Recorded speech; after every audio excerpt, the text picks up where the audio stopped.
Aqui nós temos um becker, que é uma das vidrarias mais comuns de um laboratório de química. Um becker é um copo, só que ele é fabricado em um tipo especial de vidro, que nós chamamos de vidro borosilicato, tanto que está escrito aqui boro 3.3.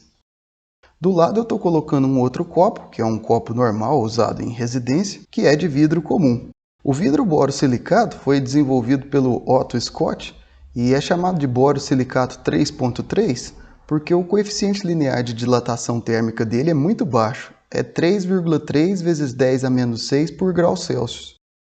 Para nós compararmos com o vidro comum, também chamado de vidro soda cal, você observa que o coeficiente de dilatação térmica dele é bem maior, que mostra que ele dilata mais do que o dobro do borosilicato. E se um material muito rígido dilata demais, em geral ele trinca.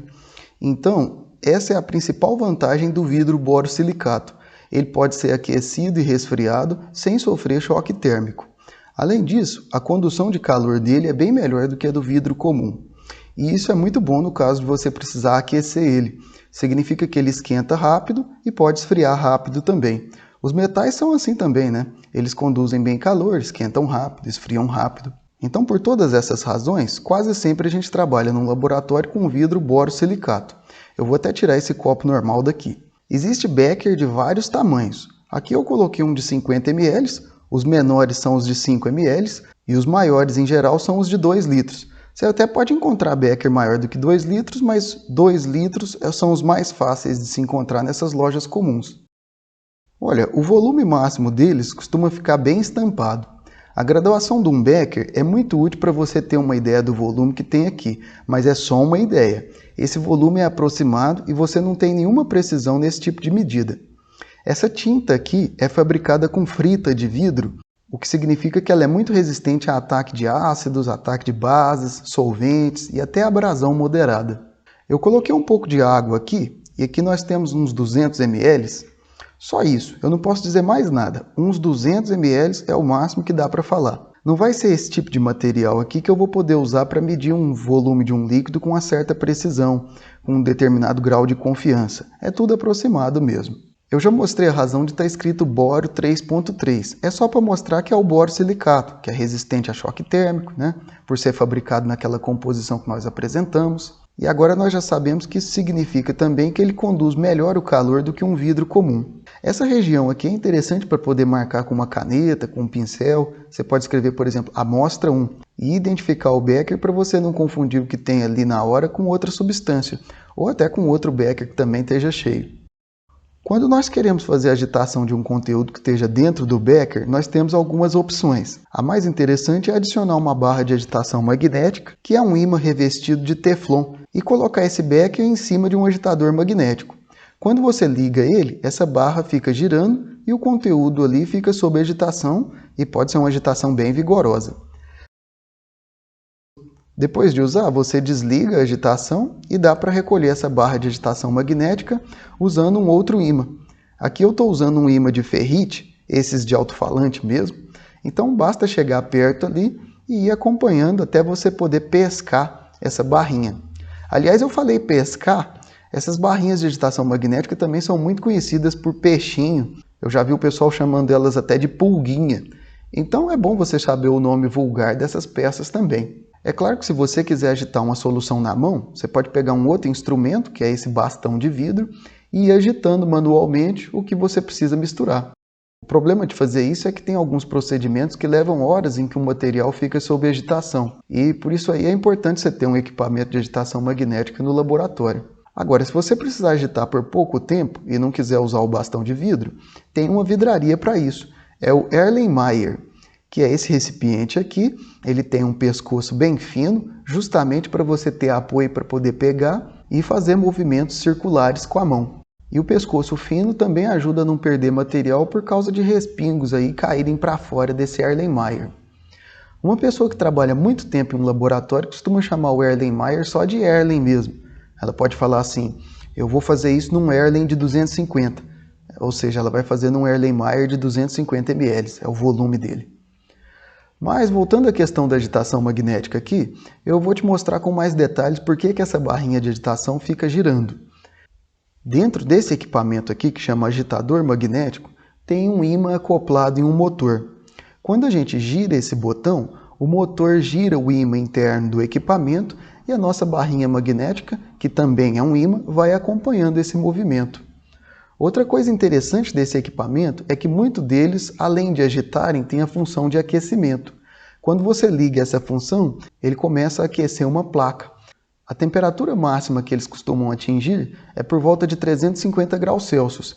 Esse equipamento nosso aqui, ele é um pouco mais potente do que isso e atinge até uns 500 graus. Claro que aqui você tem um controle de temperatura para ajustar para aquela que for mais conveniente no experimento. Acontece muito de você precisar tanto aquecer quanto agitar o conteúdo de um becker. Então é muito conveniente ter um equipamento que tanto agita quanto aquece.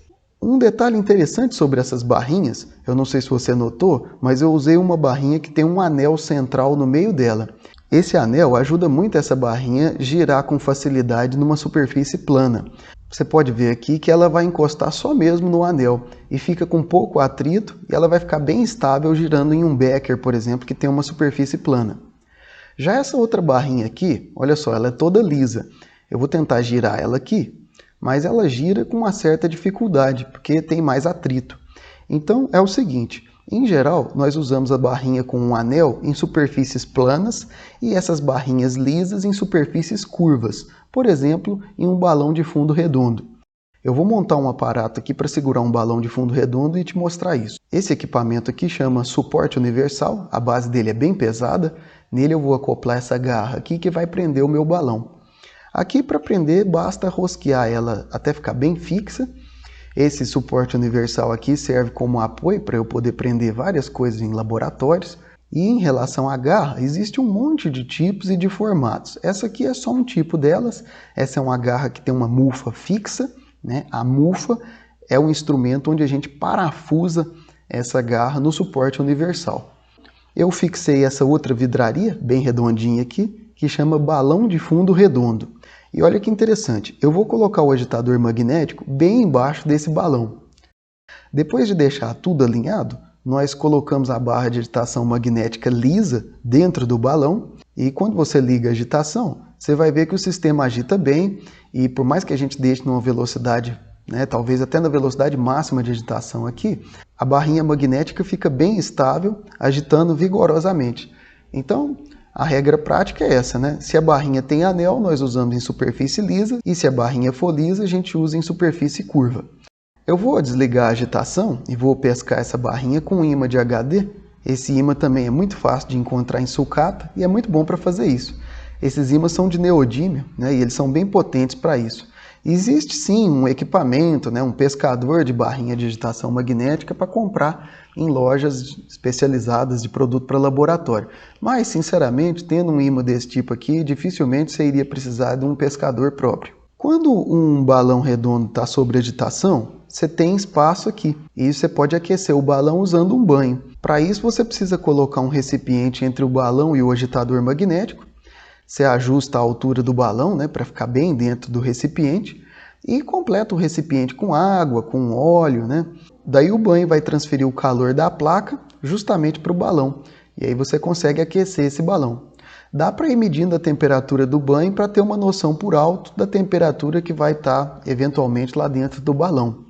Quando você faz um banho para aquecimento, é importante pensar em qual líquido que você vai colocar lá. Se for um banho de água, o vulgo banho-maria, em teoria a temperatura máxima que a água atinge é por volta de 100 graus Celsius. Mas eu vou te adiantar que você só usa um banho-maria se precisar aquecer até uns 70 graus Celsius. Acima disso, a pressão de vapor da água é tão grande que ela começa a evaporar demais. Fora o fato de você ter que repor água toda hora, isso é um tédio. Então, nessa situação, você vai precisar fazer um banho de óleo. Essa tabela que nós apresentamos aqui mostra algumas opções interessantes. De um modo geral, a escolha de cada substância tem as suas vantagens e desvantagens. Uma informação bem importante aqui é o ponto de fulgor.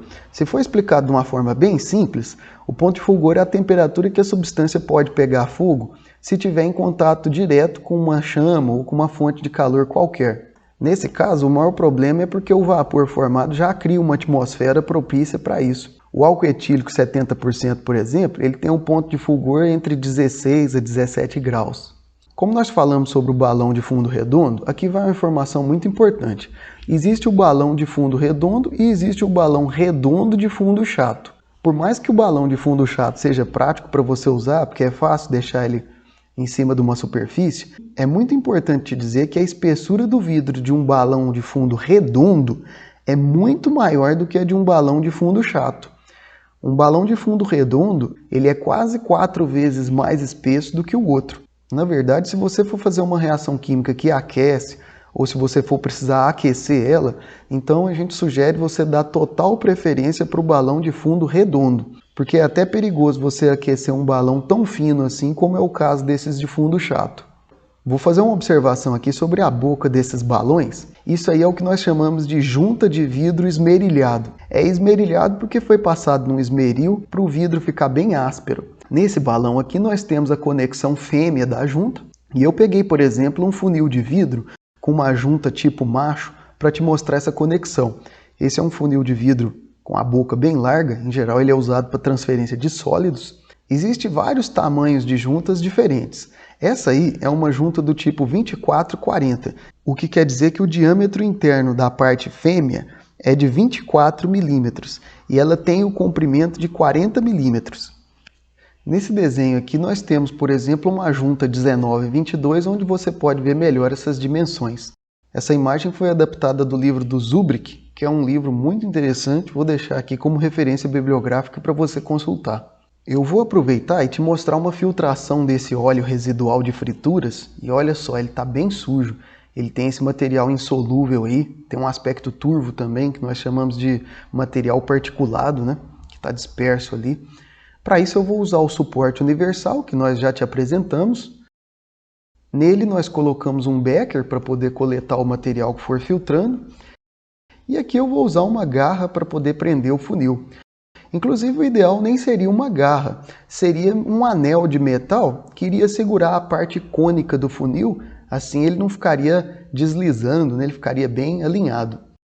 Aqui já dá para ver a importância de um anel de metal para fazer isso, porque você pode ver que quando eu fixo o funil com a garra, ele até fica fixo, né? Mas ele desloca um pouco. Esse funil aqui tem um bico mais largo, né? O que até permite a gente poder adaptar ele com a garra. Você pode ver que ele está um pouquinho torto, eu vou até alinhar ele um pouquinho melhor. Se tivesse um anel, a gente não teria esse tipo de problema. E para filtrar, eu vou usar um filtro de papel para café. Estou usando o menor deles, é o de tamanho número 102, né? Se você for usar esses filtros aqui, você precisa dobrar ele bem aqui, justamente para o líquido não forçar a costura deles, e sim forçar na própria dobra. Esse é um detalhe importante para quem trabalha com esse tipo de filtro. Então nós encaixamos ele aqui em cima e então nós vertemos o óleo sujo ali dentro e ele vai começar a filtrar. Essa é uma filtração chamada de filtração simples. O líquido escorre por gravidade, então esse processo pode ser bem lento. Aqui eu vou até aproveitar para te mostrar uma outra função do bastão de vidro, que é para ajudar a conduzir um líquido para o funil. Principalmente quando você tem um recipiente que não tem aqueles bicos que ajudam a escorrer o líquido. Então basta encostar o bastão bem próximo do local do recipiente e deixar o líquido escorrer ao longo do bastão. Esse é um outro uso bem comum para esses bastões. Aqui demorou quase 1 hora para poder filtrar tudo, né? E dá para ver bem a diferença do material antes de filtrar e depois de filtrado, né? A cor muda bastante e principalmente a turbidez, né? Você pode ver que à direita a gente tem um material que está bastante transparente, né? Ele está colorido, mas está transparente. Ele não está turvo. Turvo seria o contrário de transparente. E depois que nós usamos um becker desses, ele vai ficar bem sujo. O óleo adere muito na superfície do vidro. Para limpar uma vidraria, a forma mais simples é usando uma escova e detergente. Essa é uma escova especial que depois eu te mostro um detalhe muito bom nela. Mas no caso do becker, basta colocar um detergente e escovar bem. Depois você vai enxaguar com a água em abundância, mas o ideal é você escovar, escovar de novo, enxaguar, fazer isso umas 3 vezes, né, colocando detergente. No final você precisa enxaguar muito bem, porque o detergente ele adere também bastante na superfície do vidro. E eu vou te mostrar isso agora. Ó. Quando nós colocamos a água em um vidro que não foi perfeitamente enxaguado, dá para ver as bolhas do resíduo de detergente que ainda manteve aderido na superfície do vidro. Então, nesse caso, você precisa enxaguar mais. Dá trabalho fazer isso. Em casa mesmo é comum você pegar um copo com água e às vezes você vê essas bolinhas ali. Isso mostra que faltou enxágue. Aqui dá para ver que depois de bem enxaguado não aparece mais bolhas e o enxágue está bom. Então nós finalizamos a limpeza enxaguando 3 vezes com água destilada. Isso é importante para eliminar o resíduo dos sais que tem na água de torneira. E aqui nós estamos usando um outro material de laboratório que se chama piceta. E é esse recipiente que tem esse bico curvo que ajuda muito nós darmos um esguicho de líquido nas vidrarias. Em geral, uma piceta se coloca com água destilada ou às vezes também acetona ou etanol. Depois desse enxágue, é deixado esse material para secar e aí ele vai estar perfeitamente adequado para um outro uso.